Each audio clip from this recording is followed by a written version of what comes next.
पर कोई कामना शेष रह जाने पर वह भारतवर्ष का सम्राट बनता है।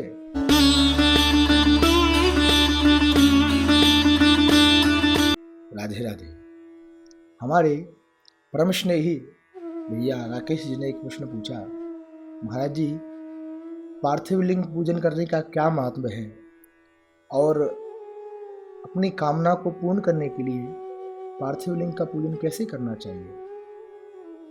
तो भैया हम आपको बता देते हैं, भगवान भोलेनाथ के विषय में श्री शिव महापुराण जी को परम प्रमाण माना जाता है।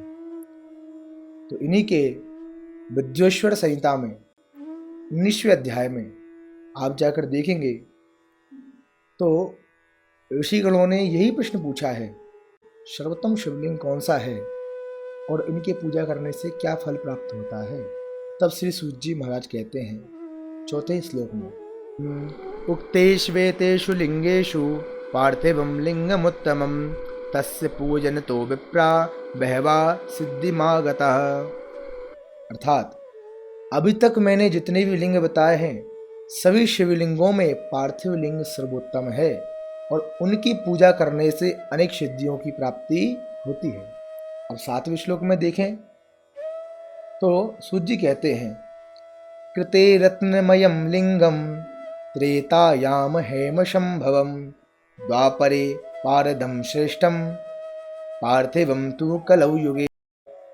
अर्थात सत्ययुग में मणिलिंग, त्रेता में स्वर्णलिंग, द्वापर में पारद लिंग और कलयुग में पार्थिव लिंग को ही श्रेष्ठ कहा गया है। आगे इसका कारण भी बताते हैं तो कहते हैं, किसी अन्य द्वारा न पूजी हुई नवनिर्मित पार्थिव मूर्ति का पूजन करने से, उनकी तपस्या करने से सर्वाधिक फल मिलता है। आगे देखो 23वें श्लोक में, यहाँ अर्थ हम पढ़ के बता रहे हैं आपको, आप चाहे तो आप भी पढ़ सकते हैं। जो पार्थिव लिंग का निर्माण करके जीवन पर्यंत नित्य उनका पूजन करता है वह शिवलोक को प्राप्त करता है। वह असंख्य वर्षों तक भगवान शिव के सानिध्य में शिवलोक में वास करता है और अगर कोई कामना शेष रह जाने पर वह भारतवर्ष का सम्राट बनता है। तो आप समझ जाइए पार्थिव लिंग पूजन करने का कितना महत्व है।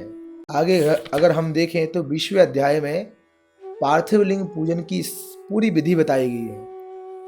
और आपने जो प्रश्न पूछा कि कामना की सिद्धि के लिए पार्थिव लिंग का पूजन कैसे करें, तो आगे 21वें अध्याय में ऋषियों ने यही प्रश्न पूछा है और श्री सूत जी महाराज ने 21वें अध्याय के 7वें श्लोक में यहाँ बताया है, विद्यार्थी पुरुषः प्रीत्या सहस्त्रमित पार्थिवम। अर्थात विद्या प्राप्ति की कामना से, अब आप ध्यान से सुने, विद्या प्राप्ति की कामना से पुरुष भक्ति पूर्वक 1000 पार्थिव लिंगों का पूजन करें, इससे निश्चित ही उसे फल प्राप्ति होती है विद्या प्राप्ति के लिए। अब आगे, धन चाहने वाले पुरुष को उनसे आधे अर्थात 500 और पुत्र चाहने वाले पुरुष को 1500 और वस्त्रों की आकांक्षा रखने वाले को 500 शिवलिंगों का पूजन करना चाहिए।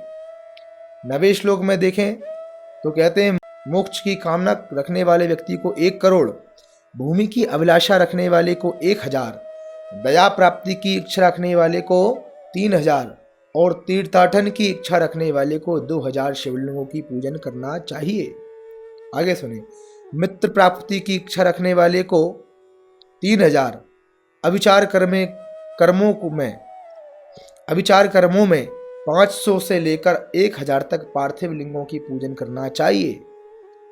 बंधन में अर्थात कोई कारागार में व्यक्ति फंस चुका है, बंधन से छुटकारा पाने की इच्छा रखने वाले को 1500 तथा राजभय से मुक्ति की इच्छा रखने वाले को 500 शिवलिंगों का पूजन करना चाहिए, ऐसा बुद्धिमानों ने कहा है। अब देखो आगे क्या कहते हैं 13वें श्लोक में, चोर आदि के संकट से बचने के लिए 200, डाकिनी आदि के भय से मुक्त होने के लिए 500 पार्थिव लिंगों का पूजन करना चाहिए।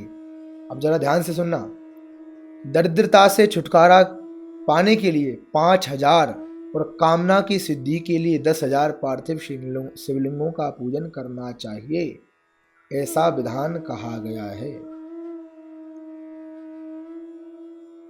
एक पार्थिव लिंग का नित्य पूजन पापों का नाश करने वाला है और 2 पार्थिव लिंगों का नित्य पूजन अर्थ की सिद्धि करने वाला है।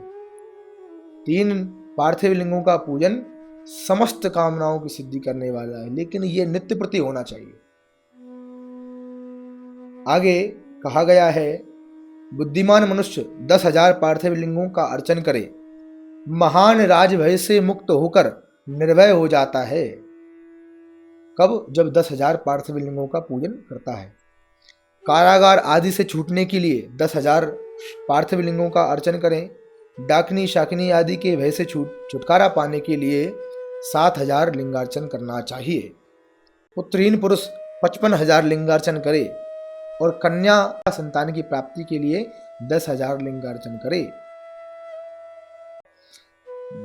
10 लाख शिवलिंगार्चन करने से अतुल संपत्ति की प्राप्ति हो जाती है।